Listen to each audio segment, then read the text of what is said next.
എന്ന് പറഞ്ഞാൽ ഇന്നത്തെ കോടികളുടെ വിലയുള്ള മൂല്യമുള്ള 30 വെള്ളിക്കാശിന് വേണ്ടി യേശുവിനെ ഒറ്റിക്കൊടുത്തു.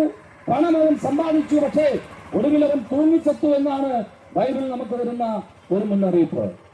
അതെ, യേശുവിന്റെ കൂടെ ജീവിച്ചിട്ടും കുറുക്ക് വഴിയിലൂടെ പണം സ്വീകരിക്കാൻ അവൻ പദ്ധതിയിട്ടു, വിജയിച്ചു. പക്ഷേ അവന്റെ ആത്മാവ് ഒരു കയറിൽ തൂങ്ങി നരകത്തിലേക്ക് യാത്ര ചെയ്തു എന്നുള്ളത് അതെ നമുക്ക് ചിന്തിക്കാൻ പര്യാപ്തമായ ഒരു കാര്യമാണ്. നയമാൻ എന്നൊരു മനുഷ്യനെ കുറിച്ച് കേട്ടിട്ടുണ്ട് പ്രിയരേ. നയമാൻ ഗേഹസി എന്ന് പറയുന്ന വ്യക്തിയുമായിട്ടുള്ള ബന്ധപ്പെട്ട് കോഴ വാങ്ങിച്ച് ദൈവത്തിന്റെ പദ്ധതികളെ മറിച്ചിടാൻ ശ്രമിച്ചു. കോഴ മലയാളികൾക്ക് പരിചയമുള്ളൊരു വാക്കാണ് കോഴ.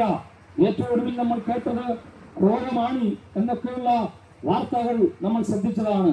കോഴയിലൂടെ, കൈക്കൂലിയുടെ, ബാങ്ക് അടിച്ചു മാറ്റുന്നതിലൂടെ, മനുഷ്യരെ വിൽക്കുന്നതിലൂടെ, വ്യഭിചാരശാല നടത്തുന്നതിലൂടെ, മദ്യവും കഞ്ചാവും വിൽക്കുന്നതിലൂടെ ഒക്കെ ഒരുപാട് പണം സമ്പാദിക്കാൻ കഴിയും. എന്നാൽ ചോദ്യം ഇതാണ്, ഒരു മനുഷ്യൻ സർവ്വലോകവും നേടിയാലും അവന്റെ പ്രാണനെ അവൻ നശിപ്പിച്ചാൽ അവൻ എന്ത് പ്രയോജനം എന്നുള്ള വസ്തുത ചിന്തിക്കേണ്ടതാണ് പ്രിയരെ. നിങ്ങളുടെ പ്രാണൻ എത്ര നാൾ ഈ ഭൂമിയിലുണ്ട്? നിങ്ങൾ എത്ര നാൾ ഈ ഭൂമിയിൽ കാണും? നിങ്ങളുടെ പ്രാണൻ ഒരു ദിവസം മടക്കിയെടുക്കുമ്പോൾ നിങ്ങൾക്ക് നിത്യനായ, വിശുദ്ധനായ, പരിശുദ്ധനായ ഒരു ദൈവത്തിന് മുന്നിൽ നിൽക്കാൻ കഴിയുന്ന പ്രാഗൽഭ്യമുള്ള ഒരു ജീവിതം നിങ്ങൾക്കുണ്ടോ എന്നുള്ളത് ആലോചിക്കേണ്ട കാര്യമാണ്.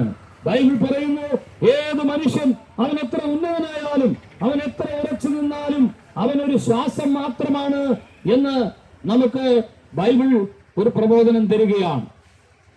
10,000 നില പൊക്കി പണിതാലും അതിനുള്ളിലും മൃത്യു കയറി ചെല്ലും. അതേ പ്രിയരെ, എത്ര ഉന്നതനായാലും 10,000 നിലയുടെ ഉയർന്ന മാളികയിൽ പാർത്താലും മൃത്യു ഒരു ദിവസം അവിടെയും കയറി വരും. മരണം നിന്നെയും കൊണ്ടുപോകും. ആലോചിക്കേണ്ട കാര്യം, നിനക്ക് നിത്യതയുടെ മുമ്പിൽ, ദൈവത്തിന്റെ മുമ്പിൽ, വിശുദ്ധിയുടെ മുമ്പിൽ മരണത്തിനപ്പുറം ഒരു ജീവിതമുണ്ടെങ്കിൽ, ഒരു ന്യായവിധി ഉണ്ടെങ്കിൽ അതിനെ അഭിസംബോധന ചെയ്യാൻ കഴിയുന്ന ഒരു ജീവിതം നീ ഇവിടെ അടിത്തറയിട്ടിട്ടുണ്ടോ എന്നുള്ള കാര്യം നാം ചിന്തിക്കേണ്ടതാണ്. ഒരുത്തൻ ധനവാനായി തീർന്നാലും, അവന്റെ ഭവനത്തിന്റെ മഹത്വം വർദ്ധിച്ചാലും, അവന്റെ തലമുറകൾ എത്ര ഉന്നതനായാലും അവൻ മരിക്കുമ്പോൾ യാതൊന്നും കൊണ്ടുപോകുകയില്ല. അവന്റെ മഹത്വം അവനെ പിന്തുടരാതെ അവന്റെ മഹത്വമൊക്കെയും ക്ഷയിച്ചു പോകും എന്ന് ബൈബിൾ പറയുന്നു.